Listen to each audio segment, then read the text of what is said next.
Tapi sesudah zaman Orde Baru muncul BPN, sehingga dikatakan bahwa yang disebut sebagai produk Kinak itu bukan bernilai sertifikat, sehingga menjadi mentah lagi Pak persoalannya. Jadi tumpang tindih sertifikat.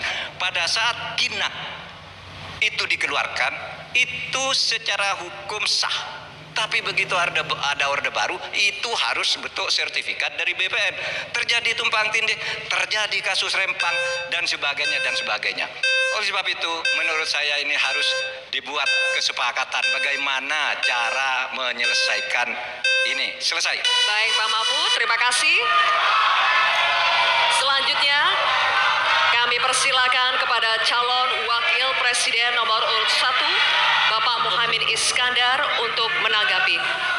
Waktu Bapak 1 menit, silakan. Ya, banyak masalah yang menjadi kendala terlaksananya reforma agraria. Salah satunya birokrasi kita, kesungguhan politik kita, kemauan kepemimpinan.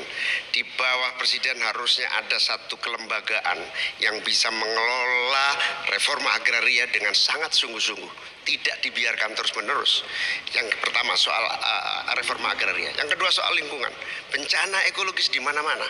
Saya tidak menyalahkan siapapun ya. Ini sebuah fakta yang harus kita antisipasi bersama dengan baik-baik, bahwa kita sedang mengalami ancaman bahaya lingkungan dan krisis iklim yang sangat mengerikan.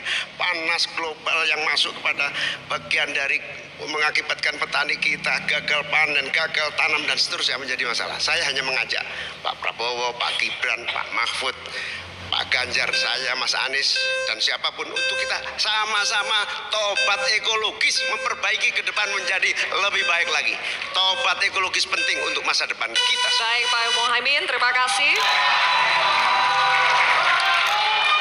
Sekarang kami persilakan kepada calon wakil presiden nomor urut 3 Bapak Mahfud MD untuk merespons tanggapan dari Bapak Muhaimin. Waktu Bapak 1 menit dimulai saat Bapak berbicara. Setuju, karena yang diusulkan Pak Muhaimin tentang lembaga reforma agraria itu memang menjadi salah satu bagian dari misi kami pada tahun ini. Jadi kami punya tim reformasi hukum nasional yang melibatkan pakar dari berbagai kampus. Kesimpulannya, masalah agraria ini harus ada sebuah badan khusus yang nanti menangani. Misalnya begini, ada sekian ribu kasus, ini yang berat dikategorikan 3 misalnya.